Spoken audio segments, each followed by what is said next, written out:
Hello hi అందరికీ welcome back to Shravs kitchen and vlogs. నేను ఇవాళ నా కిచెన్లో ఏం చేస్తున్నానో అదే చూపిస్తున్నాను. కుకింగ్ వీడియోస్ చేయక చాలా రోజులు అవుతుంది కదా, అందు గురించే ఇవాళ ఇంట్లో కాకరకాయలు ఉంటే ఎట్లా చేస్తున్నా కదా అని చెప్పి వీడియో తీస్తున్నాను. కాకరకాయలు అంటే అందరికీ అంత ఇష్టం ఉండదు కదా, అందు గురించే కాకరకాయని అందరు ఇష్టంగా తినేలా ఎలా తయారు చేసుకోవాలో చూపిస్తున్నాను చూడండి. చాలా సింపుల్గా ఈజీగా చాలా త్వరగా చేసుకునే విధంగా ఉంటుంది రెసిపీ. ముందుగా ఒక కప్ పల్లీలు తీసుకొని డీప్ ఫ్రై చేసుకోవాలి. వీడియోలో చూస్తున్నారు కదా ఆ విధంగా. వెల్లుల్లి రెబ్బలు ఒక గడ్డ తీసుకున్న, ఎల్లిగడ్డ అంటారు కదా అలా ఒక గడ్డ తీసుకున్నాను. అవి కూడా పొట్టు తీయకుండానే, పొట్టు తీస్తే అంత మంచిగా అనిపించదు, పొట్టు తీయకుండానే అది కూడా డీప్ ఫ్రై చేసుకోవాలి. నెక్స్ట్ కరివేపాకు కూడా ఒక గుప్పెడు ఎక్కువ వేసుకున్న పర్లేదు, బాగుంటుంది కరివేపాకు వేస్తే. ఇంకా అది కూడా పక్కకు పెట్టుకుని, ఇంకా నెక్స్ట్ మనకు కాకరకాయ ముక్కలు ఒక హాఫ్ కేజీ తీసుకున్నా నేను. అవి చిన్న చిన్న పీసెస్లా ముందుగానే కట్ చేసి పెట్టుకొని అది కూడా డీప్ ఫ్రై చేసుకోవాలి. ఇది ఒక్కటి కొంచెం టైం పడుతుంది, అన్నీ త్వరగా అయిపోతుంటాయి కానీ ఇది ఒక్కటి కొంచెం టైం పడుతుంది. ఇంకా ఇది కూడా ఇట్లా ఈ కలర్ వచ్చే వరకు కొంచెం మంచి ఫ్రై అయ్యే వరకు ఫ్రై చేసుకొని చల్లారబెట్టుకోవాలి. చూసారు కదా ఎలా ఉన్నాయో పీసెస్. ఇక్కడ నేను ట్రైపాడ్కి ఫోన్ పెట్టి ఫోన్లో షూట్ చేస్తున్నాను, అందుకే నా లెఫ్ట్ హ్యాండ్ లాగా అనిపిస్తుంది మీకు, కానీ నేను రైట్ హ్యాండరే, లెఫ్ట్ హ్యాండర్ కాదు. ఫైనల్లీ ఇలా ఉంటుంది ఈ పీసెస్. అంటే కొంచెం చల్లారిన తర్వాత కరకర అనిపిస్తుంది. ఇంకా పల్లీలు కూడా సేమ్ ముందుగా నేను ఫ్రై చేసి పెట్టుకున్నాను కదా, అవి కూడా ఒకసారి చూపిస్తున్నాను నేను.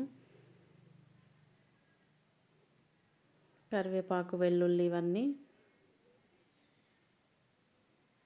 ఇంకా చల్లారబెట్టుకున్న కాకరకాయ ముక్కల్ని వేసుకున్న తర్వాత మనం ఏవైతే డీప్ ఫ్రై చేసి పెట్టుకున్నామో కరివేపాకు, పల్లీలు, వెల్లుల్లి ఇవన్నీ వేసుకొని మిక్సీ పట్టుకోవాలి. జీలకర్ర కూడా యాడ్ చేసుకోవాలి ఇక్కడ మనము.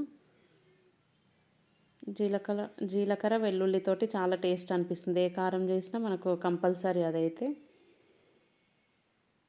ఇంకా మరీ మెత్తగా ఇట్లా పేస్ట్లా కాకుండా, మరీ మెత్తగా చేస్తే పేస్ట్ లాగా అవుతుంది. కొంచెం బరకగా అది మిక్సీ పట్టుకోవాలి. చూడండి ఇక్కడ చూపిస్తాను ఎలా ఉండాలో, మిక్సీ పట్టుకొని చూపిస్తాను. చూసారు కదా, ఈ విధంగా ఉంటే సరిపోతుంది.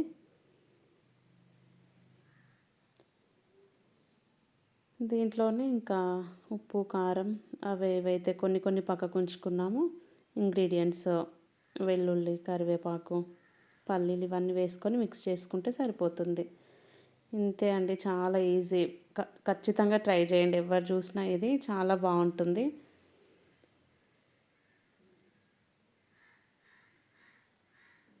అన్నీ వేసుకొని కలిపేసుకుంటే సరిపోతుంది. ఇంకా ఉప్పు, కారం అంటే మీ టేస్ట్కి తగ్గట్టుగా వేసుకోండి. నేను మెజర్మెంట్స్ మాత్రం ఇక్కడ ఏం చెప్పట్లేను, అంటే ఒక్కొక్కరు ఒక్కోలాగా తింటారు కదా. ఇంతే అండి ఫైనల్గా.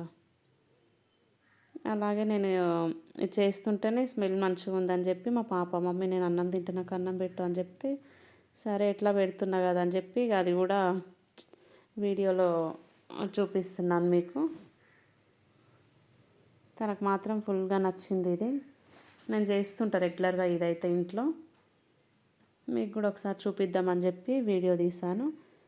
కొంచెం కెమెరా ముందు మాట్లాడడానికి ఇబ్బంది కదా, ఫస్ట్ టైం పెద్దగా రారు కదా పిల్లలు, నాకే కొంచెం ఇబ్బందిగా అనిపిస్తుంది. అయినా కూడా చేద్దాంలే అని చెప్పి నేను